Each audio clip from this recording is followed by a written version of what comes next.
자, 5월 12일 목요일입니다. 사무엘상 2장 22절로 36절 말씀. 엘리가 매우 늙었더니 그의 아들들이 온 이스라엘에게 행한 모든 일과 회막문에서 수종드는 여인들과 동침하였음을 듣고 그들에게 이르되 너희가 어찌하여 이런 일을 하느냐? 내가 너희의 악행을 이 모든 백성에게서 듣노라. 내 아들들아, 그리하지 말라. 내게 들리는 소문이 좋지 아니하니라. 너희가 여호와의 백성으로 범죄하게 하는도다. 사람이 사람에게 범죄하면 하나님이 심판하시려니와 만일 사람이 여호와께 범죄하면 누가 그를 위하여 간구하겠느냐 하되 그들이 자기 아버지의 말을 듣지 아니하였으니 이는 여호와께서 그들을 죽이기로 뜻하셨음이더라.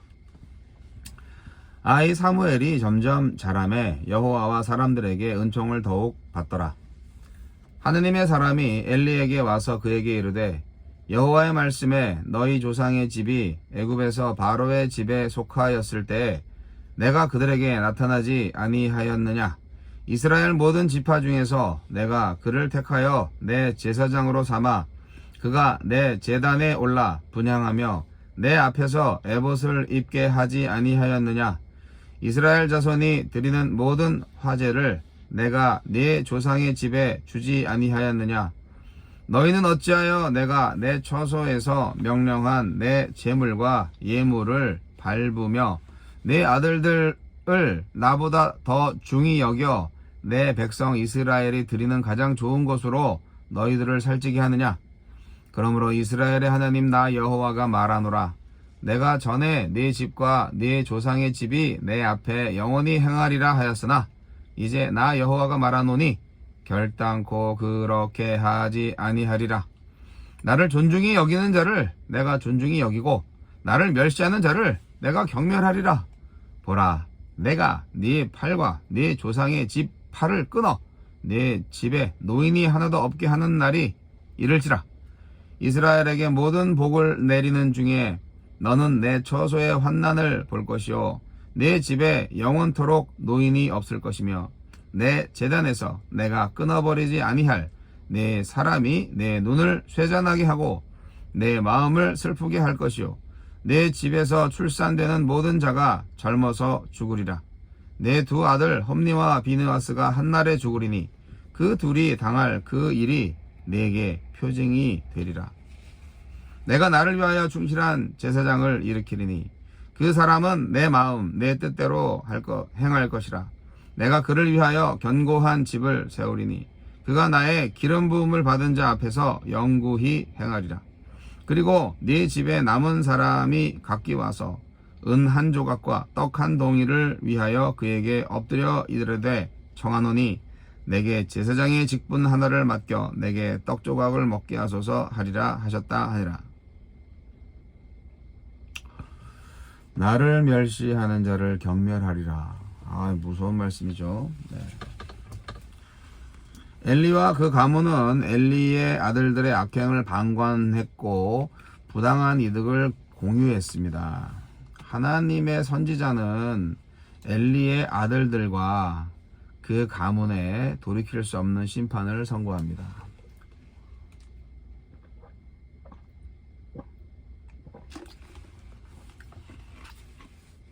하나님은 어떤 분입니까?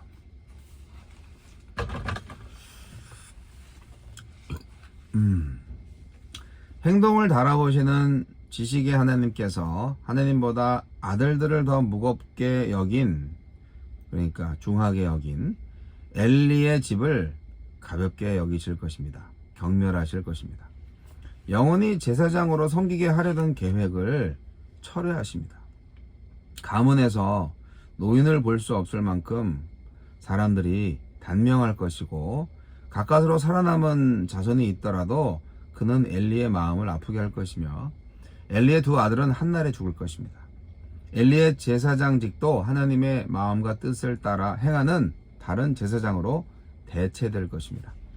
하나님께서 그 제사장의 집을 견고하게 하실 때 엘리의 가문 사람들은 그를 의지하여 간신히 연명할 것입니다. 자식이든 지식이든 소유든 권력이든 그 무엇으로 스스로 값어치를 높이려고 하고 하느님과 성도의 신분을 가볍게 여긴다면 모든 것을 다 아시는 하느님께서 경멸하실 것입니다. 우리에게 주시는 교훈은 무엇입니까? 재물을 강탈하여 여호와의 제사를 멸시했던 엘리의 아들들은 회막문에서 수종드는 여인들과 동침하는 죄까지 지었습니다. 지도자의 영적 도덕적 해이는 백성도 거리낌 없이 범죄하게 만들었습니다. 그들은 아버지 엘리의 말도 듣지 않을 만큼 완악했고 더는 중재할 수 없을 만큼 하나님도 가볍게 여겼습니다. 아무도 두려워하지 않고 아무 말도 듣지 않고 부끄러워할 줄도 모른다면 이미 죽은 사람입니다. 반면에 사무엘은 여호와와 사람 앞에서 은총을 받으면서 자라갔습니다. 하느님께서 창조하실 때의 모습처럼 하느님과 사람들 앞에서 보기에 좋은 사람이 되었습니다. 엘리의 아들들의 범죄는 그들만의 문제가 아니라 아비의 문제였고 더 나아가 가문의 문제였습니다.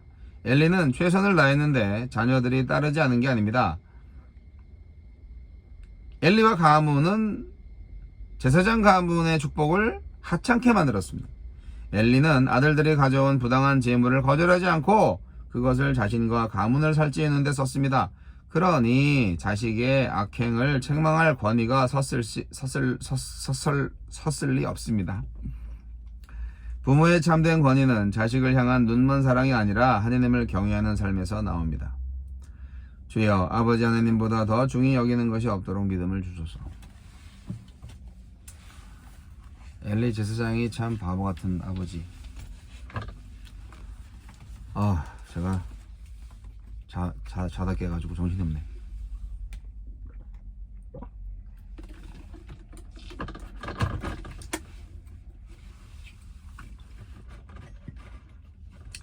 엘리 가문이 이제 멸망합니다. 예. 엘리와 그 아들들의 죄에 대한 심판으로 이루어지는 것이죠.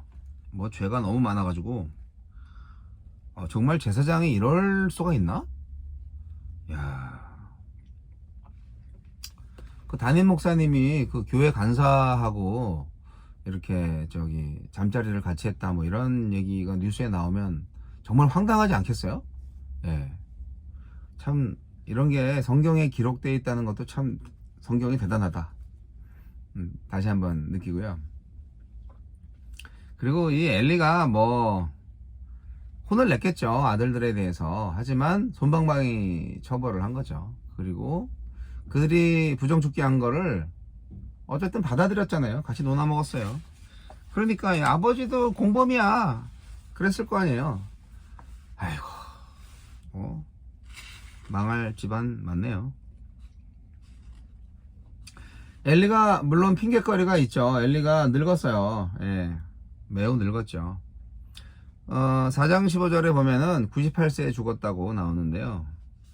아들들의 죄를 알게 됐을 때에도 사실 굉장히 연로하셨을 겁니다. 그러니까 너무 나이가 많이 드셔서 그 아들들을 통제할 수가 없었다? 뭐 힘으로도 당연히 안 되니까. 그럼 빨리 은퇴를 하셨어야지. 에휴. 엘리가 아들들의 죄를 사람들로부터 듣습니다. 예. 두 가지를 들어요. 첫째는 이스라엘 모든 사람에게 행한 일입니다. 이거는 여호와의 제물을 멸시한 죄죠. 예. 제물을 막 취했으니까. 그리고 두 번째가 바로 그 회막문에서 일하는 여자들과 동침한 것입니다. 두 아들의 악한 행실을 제3자로부터 들은 엘리 아버지가 아들들한테 이렇게 혼을 내지만 이미 끝났어요. 아들들의 죄는요, 아버지의 문제였어요. 그리고 가문의 문제였어요.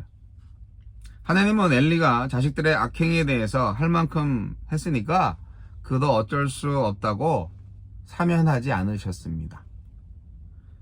엘리의 가문은요, 하나님께서 특별히 선택한 가문이에요. 영원토록 제사장 되게 하려는 가문이었어요. 그런데 하나님이 이 아들들이 너무 죄를 지으니까 그 뜻을 돌이키십니다. 예. 하나님도 뜻을 돌이키시는 분이에요. 잘해야지. 그러니까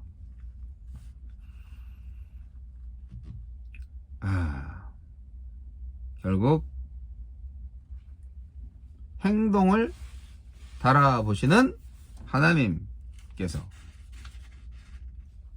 행동을 달아보시는 지식의 하나님께서, 어제 본문 2장 3절, 그 하나님이 하나님보다 아들들을 더 중하게 생각하는 그 엘리를 보면서, 그 엘리의 가문을 보면서 멸망시켜야 되겠다. 이들이 나를 아주 우습게 보니까 내가 아주 너희들을 멸시할 거야. 그렇게 말씀을 하십니다. 하나님의 마음과 뜻을 따라 행하는 다른 제사장으로 교체될 것이다 라는 말씀이 선포가 됩니다. 이게 보면요, 하나님은 하나님 마음대로 하시는 분이에요. 근데 그것은 항상 옳아요. 하나님이시니까 우리가 판단할 수 없어요. 엘리의 아들들이 아니라 하나님이 본인이 세우신 분과 같이 이스라엘을 세워가실 겁니다. 자식이든 지식이든 소유든 권력이든 스스로 자기 값어치를 높이려 하고 하나님과 성도의 신분을 가볍게 여긴다면 우리도 다 엘리의 아들들처럼 하나님으로부터 심판을 받을 것입니다. 하나님께서 경멸하실 겁니다. 무서운 이야기를 오늘 보고 있습니다. 특별히 제사장의 아들들에 대한 하나님의 노여움과 심판이기 때문에 목사된 저로서는 아주 부끄럽습니다. 주여, 거룩하고 정결하게 하소서. 저도 인간인지라 이제까지 살아오면서 무수한 죄를 많이 지었습니다. 마음의 죄, 행동의 죄, 말의 죄, 여러 가지 죄를 많이 지었는데 이런 말씀을 이제 볼 때마다 심장이 덜컹덜컹 내려앉습니다. 하나님은 무서운 분이세요. 저는 만약에 다시 태어나도 목사를 하고 싶은데요, 그래도 아직 인생이 남았으니까 과거를 바꿀 수는 없으니까 앞으로의 목사의 인생만큼은 정말 제대로 살아보고 싶어요. 지금까지 여러 가지 잘한 것도 있지만 참 후회스러운 일도 많이 있어요. 그래, 앞으로는 잘하고 싶어요. 네. 하나님께서 노목사와 노목사의 가정에 사랑과 은총을 주시기를 원하나이다. 메릴랜드 선교교회 성도님들 가정도 마찬가지입니다. 하나님께서 은혜를 주셔야 됩니다.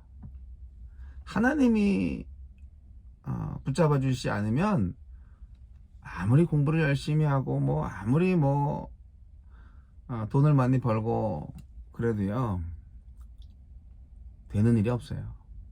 그리고 그게 되는 일이 된다면 그거는 정말 더 큰 일이에요. 하나님이 내버려 두신 거거든요. 하나님을 경외하는 자가 하나님과 더불어서 하나님의 영광을 누리게 될 것입니다.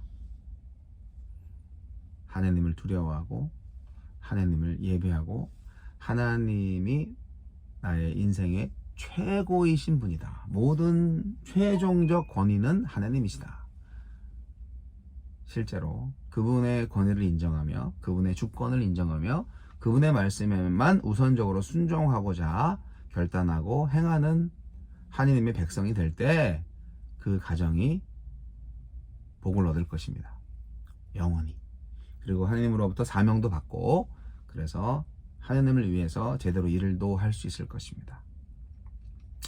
엘리와 엘리의 아들들의 이 범죄 속에서도 우리 사무엘은 무럭무럭 잘 자라나고 있습니다. 여러분,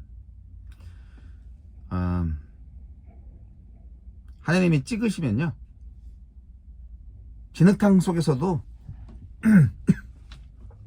정말 아름다운 꽃이 필 수 있어요. 하나님은 여호와와 사람 앞에서 은총을 받으면서 자라나갔다고 했습니다. 하나님께서 창조하실 때의 모습처럼 하나님과 사람들 속에서 보기에 좋은 사람이 되어갔다고 했습니다. 사무엘처럼 우리가 좋은 사람이 되어야 되고, 우리 자녀들이 사무엘처럼 좋은 사람으로 자라나기를 소원합니다.